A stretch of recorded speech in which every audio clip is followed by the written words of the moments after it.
On vous pose précisément ce matin la marche en hommage à Quentin. Doit-on craindre une forme de guerre civile dans les rues cet après-midi à 15h? 0826 300 300.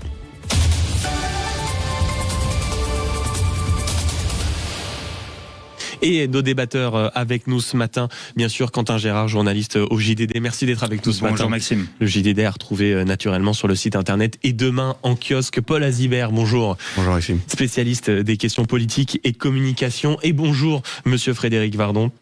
Merci d'être avec nous, chef et propriétaire des établissements Café Max et 39.5. Première interrogation naturellement que je vous pose à tous. Est-ce que vous aussi, à l'aune de ce qui est en train de se préparer, et je m'adresse d'abord à vous, Quentin Gérard, vous craignez des débordements? Est-ce que ceux qui assuraient qu'il n'y allait pas avoir en réalité une extrême droite dans les rues, à comprendre donc des violences importantes cet après-midi, n'avaient pas raison? Il y a effectivement des risques de mouvements, de grosses bagarres. Après, il y a deux raisons qui peuvent nous faire relativiser ce risque-là. C'est d'abord qu'il y a un gros dispositif sécuritaire avec des CRS qui sont spécialisés dans les violences urbaines, qui descendent de Paris, qui vont à Lyon. Il y a des policiers, il y a des gendarmes. Si le ministre de l'Intérieur, Laurent Nunez, si le préfet ont décidé de ne pas annuler cette manifestation, c'est qu'ils jugent que le seuil d'alerte n'est pas encore atteint et qu'il est possible que ça se déroule de la bonne façon. On peut espérer aussi que c'est effectivement, parce qu'il y aura des personnes de l'ultra-droite, il faut le dire, dans cette manifestation. On a quelques chiffres entre 700 et 800.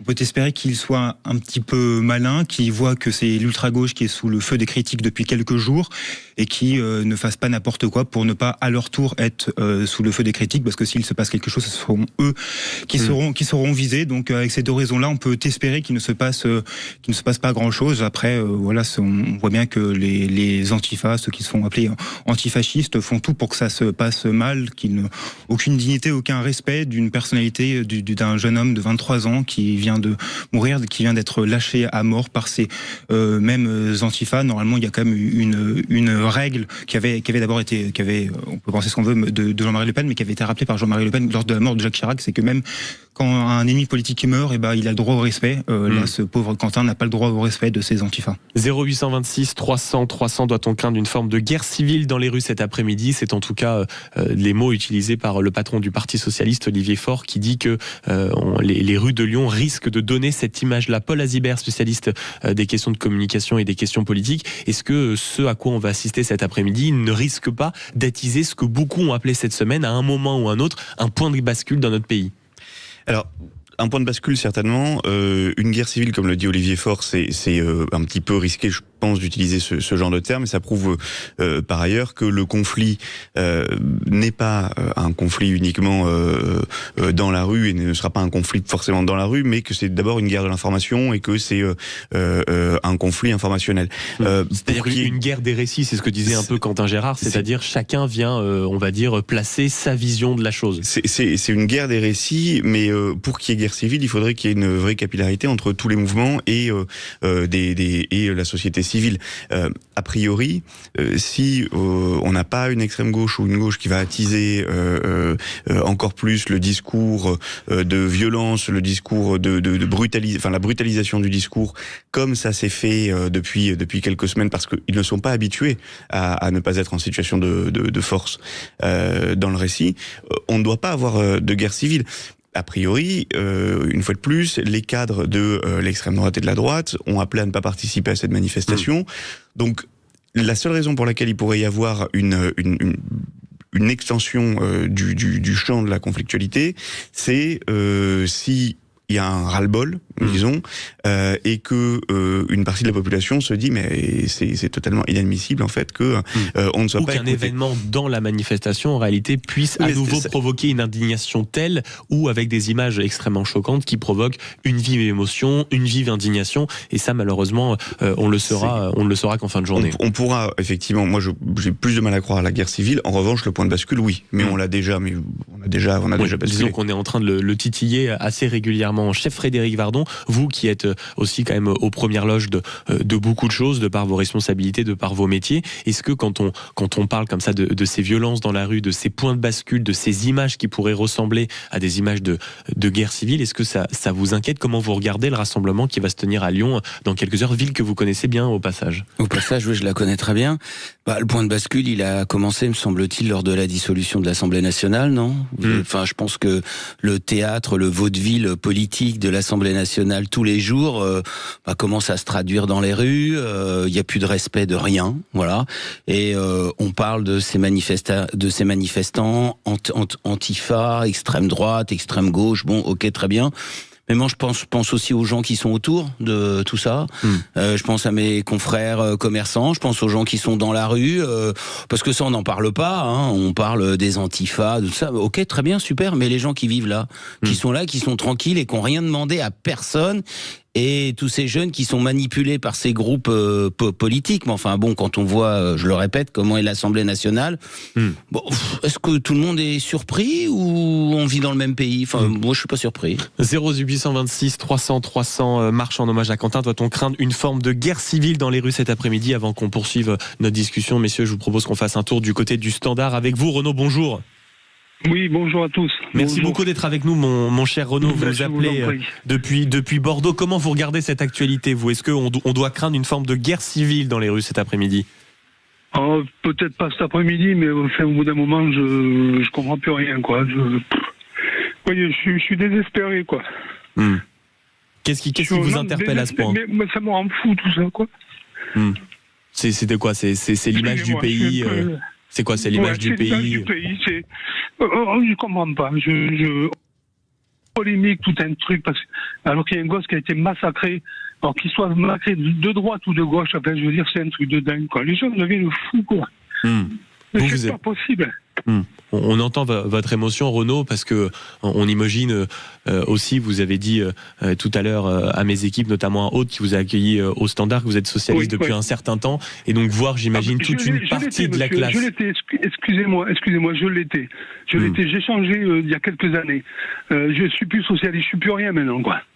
Et c'est justement à force de déception. Quand je vois, mais absolument, quand je vois, excusez-moi, parce que je m'emporte un peu, mais quand je vois comment ça se passe, comme disait le monsieur juste avant, au Sénat, on voit ce qui se passe avec l'extrême gauche là, qui est en train de pourrir la vie des gens.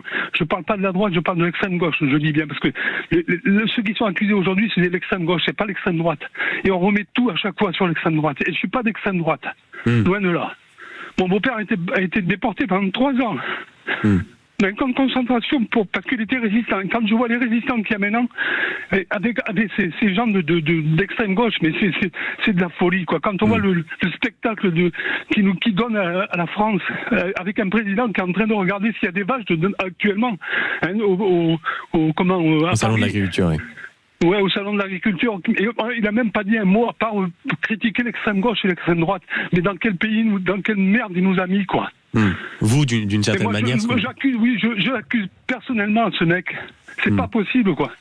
Excusez-moi, mais c'est infernal, quoi. Et quand on voit que ces gars-là qui sont dans l'hémicycle en train de sortir des drapeaux, d'insulter les gens, de rire au nez, il y a que c'est infernal, c'est infernal. Renaud, ce qu'on sent dans votre émotion aussi. Ce qu'on sent dans votre émotion aussi, c'est de par votre histoire, de par votre parcours et votre histoire personnelle, c'est d'être triste de voir à ce point, en tout cas, une image du pays qui a été dégradée quand on vous entend. Bon, complètement. Et puis là, c'est le pire en pire. Moi, je regarde les réseaux sociaux, mais quand je vois comment on insulte ce gars qui a été massacré, 23 ans, 60 kilos, 1m73, par c'est quoi ces mecs-là? C'est quoi ces gars qui tapent un grand coup de pied dans la tête? Ils sont plusieurs à faire ça, mais mais on devient fou, quoi. Ils deviennent fous, ces jeunes. J'ai 68 ans, monsieur. 68 ans, j'ai jamais vu un truc pareil. C'est une violence en effet inouïe et des images qui continuent à émouvoir, et c'est pour ça que cet hommage était si important, en espérant qu'il se passe dans les règles de l'art, c'est-à-dire sans débordement. Je vous remercie, Renaud, de nous avoir appelé pour partager cette émotion et cette colère aussi qu'on a sentie très vive, très importante et très sincère au micro de Sud Radio ce matin. Quentin Gérard, quand on voit ça, il y a eu quelque chose dans l'émotion de Renaud qui est plus qu'importante. C'est le sentiment aussi que ce jeune homme, le fait qu'il ait été militant, nationaliste, qu'il ait aussi eu une certaine pensée, pour certains, ça a été presque une excuse pour pas lui rendre un hommage suffisant. Oui, on oublie que c'est un jeune homme de 23 ans qui était en train de se construire intellectuellement, qui avait toute sa vie devant lui, que derrière, c'est des proches brisés, une famille brisée, jeune vie brisée, mais on voit que c'est toute la logique de ces antifas qui ne font pas de la politique, mais qui font de la morale. Ils sont dans un combat moral du bien contre le mal. Pour eux, ce jeune homme, Quentin Derenque, était le mal, et donc finalement, si il est mort, c'est pas si grave que ça. Est-ce qu'il n'y a pas quand même un problème, parce que respecter les mémoires, on le souhaite tous, quand on voit précisément que les initiateurs de la marche sont des associations comme Marche pour la vie, quand on voit que c'est l'association féministe Némésis, très engagée également, quand on voit que c'est notamment l'Action française, bon, c'était formidable peut-être à l'époque de Charles Maurras qui écrivait des livres, mais maintenant c'est autre chose. Quand on voit les groupuscules nationalistes comme Audace Lyon, est-ce que là il n'y a pas quand même un risque de danger assumé? En tout cas, quand on entend leur discours, il est clair, ils appellent à qu'il n'y a pas de récupération politique derrière, ils appellent au calme, ils appellent à un vrai hommage de Quentin, du militant nationaliste qu'il était certes, mais aussi du jeune homme qu'il était, et d'un soutien assumé à sa famille, parce que derrière c'est aussi ça, c'est une famille brisée. Quand on entendait Renaud Palazibert, il a parlé en effet de cette image aussi de la France qui se dégrade, quand on voit la puissance des partis politiques et des différents narratifs aujourd'hui qui s'affrontent pour normalement, à quel point ça a été une bataille pour simplement parler de quelque chose que tout le monde aurait dû unanimement condamner. Là aussi, la puissance informationnelle fait beaucoup de mal. Déjà, ça calme le témoignage de votre auditeur. Enfin, c'est quelque chose qui est quand même très fort et qui montre comment la vraie France, les vrais gens, pas ceux dans l'hémicycle ou qu'on va lire dans, selon la préférence, Libération ou Le Figaro, vont s'exprimer et ils vont ressentir ce problème. Pour autant, effectivement, je comprends ce que la colère et l'émotion.